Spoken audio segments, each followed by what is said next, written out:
अपनी बात शुरू करने से पहले मैं आपको बता देता हूं कि बिजनेसमैन आमतौर पर राजनीति में किसी तरह की ज़्यादा रुचि नहीं रखते हैं। वो ऊपरी तौर पर राजनीति के महारत ज़रूर रखते हैं, फाइनेंस करते हैं, तमाम चीज़ों को देखते हैं। लेकिन अगर वही बिजनेसमैन राजनीति में उतर जाए तो एक नई धारा की शुरुआत हो जाती है। सही लोग, सही सोच की विचारधारा के साथ जन स्वराज पार्टी का आगाज़ होता है और इसमें वाकई में सही लोग और सही सोच के साथ लोग जुड़ना शुरू हो रहे हैं। वंदना कुमारी जी हैं जो बिजनेस आइकॉन हैं और आइडियल भी है कई सारी महिलाओं के लिए। पटना में कई सारे अवार्ड इन्होंने अपने नाम किए हैं और जन स्वराज पार्टी में जुड़ी हैं। आइए इनसे सीधा जानते हैं कि आखिरकार एक सफल बिजनेसमैन, बिजनेस वोमेन होने के साथ साथ इन्होंने जन स्वराज पार्टी को ज्वाइन क्यों किया, राजनीति में क्यों। वंदना जी, आपका लाइब्रेरियन थैंक यू। राजनीति में क्यों आई? क्योंकि आप एक सफल बिजनेस वोमेन हैं। जी, राजनीति में आने के पीछे ऐसा सच मैंने पहले भी बताया है कि मेरा कोई पॉलिटिकल बैकग्राउंड नहीं है। मैं प्योरली बिजनेस बैकग्राउंड से आती हूँ। मेरे फादर भी बिजनेस में थे, मेरे हस्बैंड भी हैं और मैं भी हूँ। लेकिन कुछ ऐसी गतिविधियाँ रही हैं, जैसे मैं समाज से जुड़ी रही हूँ हमेशा। वो चाहे कोविड काल रहा हो या बाढ़ जो आया 2019 में उसका समय रहा हो, तो जब मैंने देखा तो मुझे एक बहुत अच्छी बात समझ में आई। हम लोग ये कह के अपना पल्ला झाड़ लेते हैं कि सरकार में क्या हो रहा है, ऐसे हमें क्या लेना देना, हमारी व्यवस्थाएं तो ठीक चल रही हैं। जब मैं कोविड टाइम पे लोगों से मिल रही थी या जो बाढ़ का समय था, लोग खाने को मोहताज हो गए थे, अचानक से कुम्हारा डूब गया, तो कोई भी सरकार की तरफ से सहयोग नहीं मिला। यहाँ की जो जनता थी उसको किसी तरह का कोई सहयोग नहीं दिया गया, चाहे वो मेडिकली हो, खाने के नाम पे आप जैसे, मैं sorry to use that word, जब आप जानवरों के सामने खाना फेंकते हैं, उससे भी बदतर स्थिति में बाढ़ के टाइम पे हेलीकॉप्टर से चूड़ा गिराया जा रहा था, जो कि पानी में गिरता था और लोग उसको पकड़ने के लिए पानी की तरफ दौड़ते थे। वो दृश्य देख के अपने आप में बहुत भयावह था। अपने कंकड़बाग जो इलाका है तो वो भी स्थिति आपने देखी? पूरी चूँकि मेरा जन्म भी कुम्हरार में रहा है, मैं जन्म में भी कंकड़बाग हनुमान नगर में ही हूँ, मेरी शादी भी यही हुई है, मेरी पढ़ाई भी यही हुई है और मैं यही रही हूँ, मेरा निवास स्थान भी है। अब इस व्यवस्था में जो जितनी छोटी छोटी चीज़ें हुई और जो स्थितियाँ थी, वो हर जगह मुझे ग्राउंड लेवल से पता है। मुझे ज़मीनी हकीकत पता है कि यहाँ क्या ज़मीन पे चल रहा है और समाज में सक्रिय होने की वजह से मुझे चीज़ों का पता चलता चला जा रहा है। आप तो एक बिजनेस वुमन थी, तो समाज का काम फिर कैसे शुरू कर दिया? जैसे मेरी ज़िंदगी बहुत संघर्षमय रही है।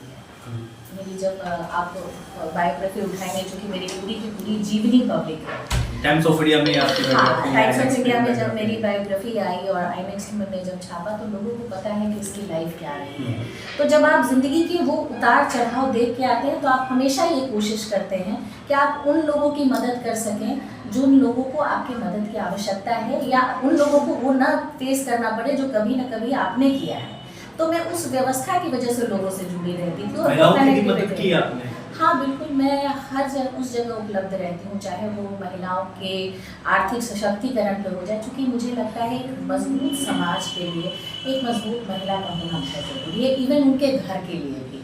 तो जब तक महिला आर्थिक रूप से सशक्त नहीं होगी, तो आज का जो महंगाई का दौर है उसमें एक परिवार का बैलेंस चलना, उसमें एक महिला का बहुत अहम रोल है। तो उसमें महिलाओं के आर्थिक सशक्तिकरण पे मैं काम करती रही हूँ निरंतर। मैं बच्चों की शिक्षा पे काम करती रही हूँ। कुम्हरार में ऐसे कई वार्ड्स हैं जो इतनी घनी आबादी के हैं, वहाँ पे एक स्कूल नहीं है, सरकारी स्कूलों की व्यवस्था नहीं है, बच्चे पढ़ नहीं रहे हैं। तो इसके लिए धीरे धीरे जो भी करेक्टिव स्टेप्स लगते हैं कि मुझे लेने चाहिए, मैं वो करती हूँ, प्लस उनको अवेयर कराती हूँ चीज़ों से। तो मैं रही हूँ, अब किसी के पति ने किसी को पीट दिया, महिला प्रताड़ित हो रही है, तो यहाँ से लेके थाना तक जाने की जो व्यवस्था पुलिस स्टेशन की रहती है वो मेरी रहती है कि नहीं, मुझे वहाँ उपलब्ध होना चाहिए। नेताओं वाला गुण था शुरू से ही? नहीं, इसको नेता नहीं कहेंगे, महिलाओं के साथ एक अटैचमेंट है मेरी शुरू से, क्योंकि एक महिला होने के नाते मुझे वो कनेक्टिविटी फील होती है क्योंकि संघर्ष भरा, हाँ, संघर्ष भरा जिंदगी रहा है मेरा, और मैं महिलाओं में ही पली बड़ी हूँ। मेरे घर में 3 फीमेल्स थी, मेरी माँ थी, मेरी बहन थी, मेरी सिस्टर ऑटिस्टिक थी, तो बच्चों से बहुत ज़्यादा लगाव है मुझे।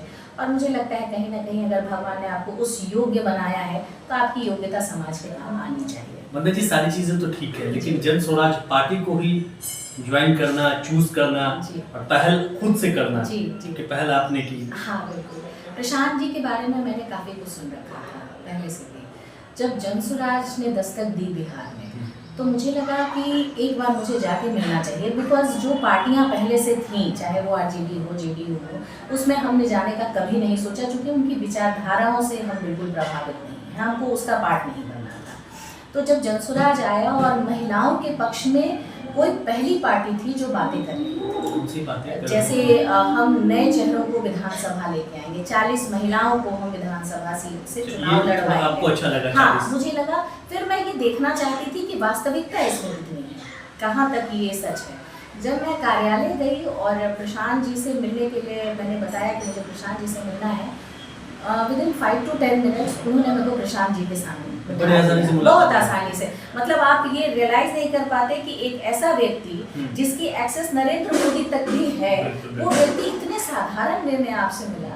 और जब मैं उनसे मिली, मैं उनके विचारधाराओं को मैंने सुना और मैं काफ़ी प्रभावित हुई। मैंने उनको बोला कि प्रशांत जी, उन्होंने पूछा क्या करना चाहती हैं, कैसे पार्टी में आना चाहती हैं।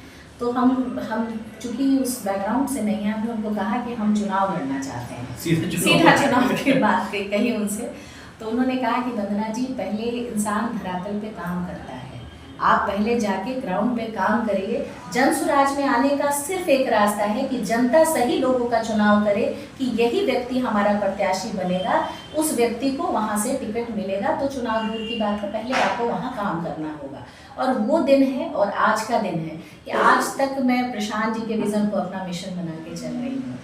और तब से क्षेत्र में काम करना शुरू कर दिया। हाँ, इससे पहले तो आप जा रही थी? नहीं, उससे पहले भी मैं जा रही थी, लेकिन अभी के टाइम पे क्या है कि पहले आपका एक दायरा होता है। जैसे मैं वार्ड नंबर 44 में आती हूँ, तो मैं वार्ड नंबर 44 जाती हूँ, 43 जाती हूँ, जहाँ से लोगों की कनेक्टिविटी मिलती है मुझे, मैं उनके साथ अटैच रहती हूँ। आज पूरा का पूरा कुम्हरार भ्रमण करती हूँ और जब वहाँ की स्थिति देखती हूँ तो मुझे लगता है ये काम मुझे बहुत पहले कर लेना चाहिए था, लेकिन आपके पास कोई विकल्प नहीं है। तो आप पूरा विधानसभा का भ्रमण हो गया? हाँ, ऑलमोस्ट मैंने सारे वार्ड, सारे 17 वार्ड। मुख्य बिंदु, मुख्य मुद्दा क्या क्या निकल? देखिए, यहाँ की जो मुख्य बातें आई हैं उसमें सड़क तो खैर यहाँ की आप देख ही रही हैं, सड़क हो गए, आपके हर वार्ड में, हर रोड में आपको गटर खुले मिलेंगे, किसी पे आपको कवर नहीं मिलेगा। आए दिन वहाँ घटनाएं होती रहती हैं, कोई सुनवाई नहीं है।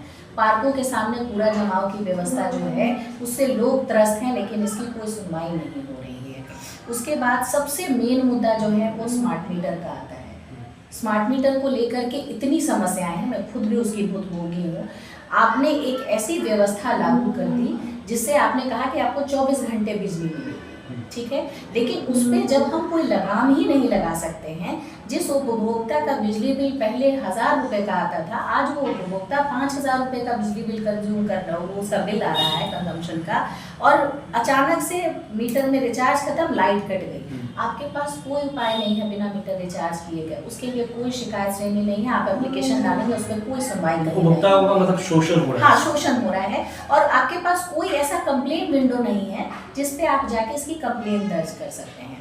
तीसरा यहाँ आता है, आपके बिहार सरकार से बच्चों को, वृद्धों को पेंशन मिल रहा है, राशन कार्ड की सुविधा है, जो लोग अवेल नहीं कर सकते हैं। मैक्सिमम लोग हर वार्ड में, अगर वहाँ की जो आबादी है वो 5000 है स्लम में, उसमें से मात्र 1000 लोगों को राशन कार्ड से राशन मिलता है। वो भी परिवार में अगर 5 व्यक्ति हैं तो 2 के नाम पे, बाकी के लोग भूखे मरेंगे। तो स्थानीयवाद पार्षदों का काम है, कहीं कोई कनेक्ट बात क्या है, यहाँ के वार्ड पार्षद जो है वो किसी न किसी पार्टी से कनेक्ट है। तो जब पार्टी के लोग काम नहीं कर रहे, आपके विधायक किसी क्षेत्र में घूमने नहीं जाते, मैं खुद भी यहाँ रहती हूँ, मैंने आज तक उनको नहीं देखा।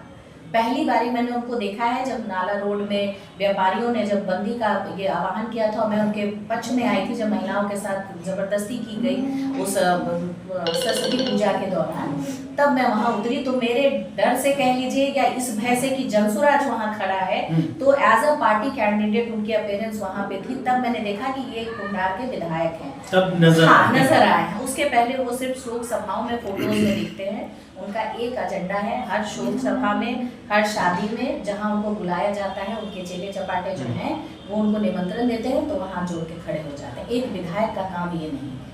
जब जनता आपको चुन के लाती है, जनता की समस्याओं का समाधान देना आपको पड़ेगा ही पड़ेगा। जनता ने आपका चुनाव इसीलिए किया है, और 20 साल में आपने कुछ नहीं किया। एक लंबा समय हो गया है। आप किसी भी वार्ड में जाएंगे, मैं आपको अभी भी बता रही हूँ, आप वार्ड नंबर 47, 48, 49, 50, 51 आप चले जाइए, लोगों को पीने का पानी नहीं है। लोग सीवर लाइन से कनेक्ट पानी पीते हैं। स्वच्छ पानी है, लेकिन स्वच्छ पानी नहीं मिल रहा है। स्वच्छ क्या, वो पानी मतलब आप उसमें कुछ नहीं करना चाहेंगे। जो दुर्दशा है उस मोहल्ले की, उस बदबू में आप रह नहीं सकते। जिनके पास पैसे है वो अपना पर्सनल क्लीन करवा करके हाँ, रह रहे हैं। कितना वो साफ स्लम करते हैं। इलाका है, एक वो बहुत बड़ा स्लम इलाका है जिसमें 10,000 15,000 की आबादी के लोग रहते हैं। उस इलाके में पानी की व्यवस्था नहीं है। आप उनका घर तुड़वाने की बात करते हैं, शाखा मैदान में आए दिन नोटिस जाता है कि घर तुड़वा दिया जाएगा, लेकिन उनके रहने के लिए कोई तो व्यवस्था आप देंगे कि आप उनको घर से बेघर कर देंगे। तो ये मुद्दों पे बातें कौन करेगा? आम इंसान की तो ये सुनने से रहे, और इस व्यवस्था के विरुद्ध चीजें होंगी नहीं, क्योंकि यहाँ तो जाति धर्म की लड़ाई चलती है। आरजेडी अपने एजेंडों पे बात कर लेती है, वो अपने एजेंडों पे बात कर लेते हैं। तो यहाँ की विकास की बात करेगा कौन, और कौन व्यक्ति आएगा? शहरी वोटरों के बारे में कहा जाता है कि बीजेपी के वोटर होते हैं शहरी वोटर। जी। पटना कुम्हरार विधानसभा शहरी वोटर है यहाँ पर, जी। लगातार बीजेपी के विधायक हैं, तो कितना मुश्किल होगा आप लोगों के लिए चुनाव जीतना? देखिए, मुझे लगता है कोई मुश्किल नहीं है। ये एक अवधारणा बैठा दी गई है मन में। बीइंग अ वोटर, मैंने भी 2020 में जब मतदान दिया है तो मैंने कमल छाप पे वोट दिया है, और इसलिए नहीं दिया है कि कमल छाप के कैंडिडेट जो है सोपोल्ड में उनका नाम भी नहीं देखा था। उन्होंने कुछ बहुत अच्छा काम किया है जिसके लिए मुझे 5 साल और उनको कंटिन्यू कर देना चाहिए। मैंने इसलिए दिया है कि हम वो जंगल राज नहीं चाहते, जो जंगल राज लोगों को अशांति कि ये कोई काम नहीं करेगा, लेकिन किसी तरीके से कोई अशांति नहीं फैलाएगा। ये व्यक्ति न्यूट्रल गियर में रहने वाला है, जिसको किसी की कोई पड़ी नहीं है, लेकिन आपके पास कोई विकल्प नहीं है। तो हम लोग कहते हैं कि ये भाजपा के कोर वोटर्स हैं, भाजपा के कोर वोटर्स हैं। हर जनता अपने क्षेत्र का विकास चाहती है, अपने जिस मोहल्ले में वो रहती है उसका। अभी हाल फिलहाल की घटना है, आज से 6 महीने पहले, मैं उसके लिए मैंने PIL डाला था।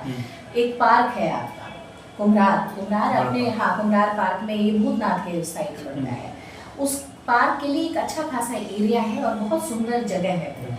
उसमें शिलान्यास कर दिया जाता है, उसका मैप निकल जाता है, आपके सोपड़ विधायक जी जाते हैं, उसका इनॉग्रेशन कर देते हैं, और रातों रात वहाँ से वो नक्शा हट जाता है, बोर्ड हट जाता है, और वहाँ की व्यवस्था खत्म कर दी जाती है कि आधे में पार्क बनेगा, आधे में स्कूल बनेगा। हाँ, हो गया। और उसके बाद उनको याद आया कि इसके आधे क्षेत्र में सरकारी स्कूल बनाना है, जिसका कोई प्रोविजन नहीं है यहाँ पे। लोगों ने उसके लिए जब उनके पास जाके दायर की ये कि भाई ये कैसे होगा, आपने तो पार्क के लिए शिलान्यास किया था, उन्होंने बोला नहीं, अब इस पर कोई सुनवाई नहीं हो सकती है, खत्म है। वो सारे नगरवासी हमारे पास आए, हमने साथ मिलकर म्यूचुअली एक PIL डाला है जिसके लिए सुनवाई हुई। आज उसमें पूरे में पार्क बन रहा है, लेकिन तब जब वहाँ की लोकल जनता ने उसका विरोध किया, नहीं तो वो भी पार्क उसी तरीके से बिक गया होता। सरकारें बेच देती हैं, उसके बाद आप कुछ नहीं कर सकते। आज उस पर केस चला, लिटरावाली वाले जो है उन्होंने केस जीता। मतलब आपका कहना है कि जिस विधायक का आप नाम नहीं ले रही है, हाँ, विधानसभा क्षेत्र के काम नहीं हुआ है उनके, कुछ भी नहीं। 20 साल के कार्यकाल में उन्होंने सिर्फ यही किया है, शादियां और शोक सभाएं अटेंड, झंडोत्तोलन के लिए लोग बुलाते हैं, वो जाते हैं, छठ सूप वितरण के लिए वो जाते हैं, आते हैं, सूप वितरण कराते हैं, फोटो खिंचवाते हैं, जाते हैं। आप किसी भी वार्ड में रैंडम चले जाइए, अगर आपको किसी व्यक्ति ने ये कह दिया कि यहाँ के विधायक ने बहुत काम किया है, तो आप जो कहेंगे वो हमें मंजूर। अच्छा, धर्म और जात पात के बीच जी, रोजगार और शिक्षा को जी, जनस्वराज कितना फिट बैठा पाएगी लोगों के दिमाग में? देखिए, जनस्वराज का एक सूत्री कार्यक्रम चल रहा है, लोगों को उनके अधिकारों के लिए जगा देना, उनको अपने अधिकारों से रूबरू करा देना। तो हम लोग उनको यही बता रहे हैं कि आप कब तक बाकी की ये फैलाई गई चीज़ें जो हैं, जाति धर्म, इसके समीकरण पे अगर आप आज भी अपना मत देंगे तो आपके बच्चे नहीं पढ़ेंगे, आपकी व्यवस्थाएं वही रहेंगी। आप अपने लिए वोट करिए, आप अपने बच्चों के भविष्य के लिए वोट करिए, एक बेहतर बिहार के लिए वोट करिए। आज हम कहते हैं हमारे बिहार में रोजगार नहीं है, आज हम कहते हैं हमारे बिहार में शिक्षा नहीं है। मैं खुद भी उसकी मार खाई व्यक्ति हूँ। आज मेरा बच्चा मेरे से दूर पढ़ता है, क्यों? क्योंकि हमारे बिहार में शिक्षा का कोई ये नहीं है। स्कूल्स है, प्राइवेट स्कूल, उस पर कोई लगाव नहीं है, कोई गवर्नमेंट उस पर कुछ नहीं कर रही है फीस को लेकर के। तो हम कब तक जाति धर्म के सेगमेंट पे बैठे रहेंगे और अपनी ही हालत को और दुर्दशा में पहुंचाते रहेंगे। तो अब इसके लिए कुम्हरार की जनता तैयार नहीं। लोग समझ गए ये सारी बातें? हाँ, बिल्कुल उनके समझ में आ रहा है। और कहीं ना कहीं इसी वजह से बाकी की जो पार्टियां हैं वो आए दिन कुछ ना कुछ उल्टे पुल्टे स्टेटमेंट देती दिख रही हैं, क्योंकि उनको पता है कि ये व्यक्ति जो काम कर रहा है, अगर जनता को इसने समझा दिया और हमारा जो एजेंडा है उसको उन्होंने ख़त्म कर दिया, तो फिर हमारा 2025 में कहीं कोई जगह बिहार में नहीं। टिकट कंफर्म लग रहा है आपको? जब प्रशांत जी से पहली बार मुलाकात किया था, टिकट के बारे में बात किया, देखिए अब स्थिति बदली होगी? टिकट कंफर्म नहीं, देखिए अभी भी अगर आप बोले तो ये तब तक हम लोग नहीं कह सकते स्पष्ट भाव में, जब तक खुद टिकट की घोषणा नहीं हो जाती व्यक्तिगत। हमारे यहाँ एक ही चीज़ चल रही है, जो स्लोगन है सही लोग सही सोच सामूहिक प्रयास। जितने कैंडिडेट्स होंगे या जितने हैं भी, उनका चुनाव जनता करेगी। जनता जिनको पसंद करेगी, उनको जो चाहिए कि एज अ प्रतिनिधि जन स्वराज का हमको ये चाहिए, वो व्यक्ति चुन के आएगा। मेरे अंदर काम करने का जज्बा है। प्रशांत जी ने मुझे ये प्लेटफॉर्म दे दिया और उस प्लेटफॉर्म के तहत मैं अपना काम करी, और सच पूछिए तो मुझे बहुत आनंद भी है। पार्टी के अंदर खाने में भी चर्चा है आपके नाम को लेकर के, कुम्हरार विधानसभा क्षेत्र से बड़ा कर्मठ काम कर रही है। जी, कोशिश तो कर रही हूँ, कोशिश कर रही हूँ कि घर घर पहुँचूँ और अपना ये प्रयास उस लेवल तक, जब तक ये न जान जाऊं कि कुम्हरार की एक एक महिला इस चीज़ के लिए जाग न जाए, तब तक ये प्रयास रुकने वाला है। चलिए, महिलाओं का जिक्र कर दिया। सवाल ये है कि कुम्हरार की महिलाओं को विशेष क्या मिलने वाला है महिलाओं के लिए? अगर आती है। हाँ बिल्कुल, जैसे मैंने आपको बताया कि आज के डेट में जब आप एक मजबूत समाज की बात करते हैं तो आर्थिक रूप से सशक्त महिलाओं को देखते हैं। एक मजबूत घर में एक सशक्त महिला का होना बहुत ज़रूरी है। तो जैसे प्रशांत जी ने महिलाओं के लिए एक तो पहला जो अवसर महिलाओं के लिए आ रहा है, अगर 40 महिलाएं विधानसभा सीट पे जीत के आती हैं तो ये अपने आप में एक बहुत बड़ी बात है। जैसे आज दिल्ली में मुख्यमंत्री हमारी कोई महिला बनी, तो हमें भी वो देख के बड़ा गर्व महसूस हुआ, एक हिम्मत आती है कि नहीं नहीं हमारी महिलाएं भी उस जगह पे हैं। तो वो 40 महिलाएं अपने आप में विधानसभा में बहुत बड़ा परिवर्तन लेके आएंगी। दूसरा, इसका दूसरा पहलू ये उठेगा कि जो लोकल महिलाएं हैं वो किसी न किसी पद पे आएंगी, वार्ड काउंसलर हों या जो भी हों। इससे जो क्षेत्र में छोटी छोटी समस्याएं हैं, जैसे बैंकों में लोन का प्रोविज़न है, अभी आंगनबाड़ी आशा जो लोन्स देती हैं उसके इंटरेस्ट रेट बहुत हाई है। इन लोगों को समझ नहीं आते वो कैलकुलेशन, लेकिन पैसों की ज़रूरत है जिस वजह से ये चीज़ें हो जाती हैं।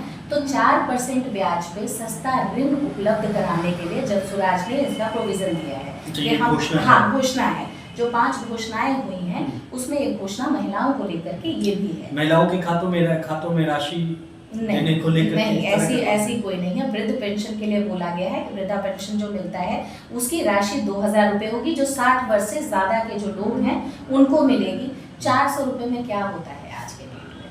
तो आप एक ऐसी राशि दें जिससे कम से कम उनके दवा दारू की व्यवस्था हो सके। तो वृद्धों के लिए भी इसमें घोषणा की गई, महिलाओं के लिए भी घोषणा की गई। अब उनको सस्ता ऋण मिलेगा तो महिलाएं अपने हिसाब से छोटे छोटे लघु उद्योग स्टैब्लिश कर सकेंगी। उनको शिक्षित करने के लिए हम लोगों के पास अवसर होंगे। तो एक जब पूरा पैटर्न ठीक करने की बात करते हैं तो आपको ज़मीनी स्तर से वो शुरुआत करनी पड़ेगी। तो हम लोगों ने वो पूरा का पूरा ग्राफ रेडी रखा है कि महिलाओं के लिए चीज़ें कैसे हों।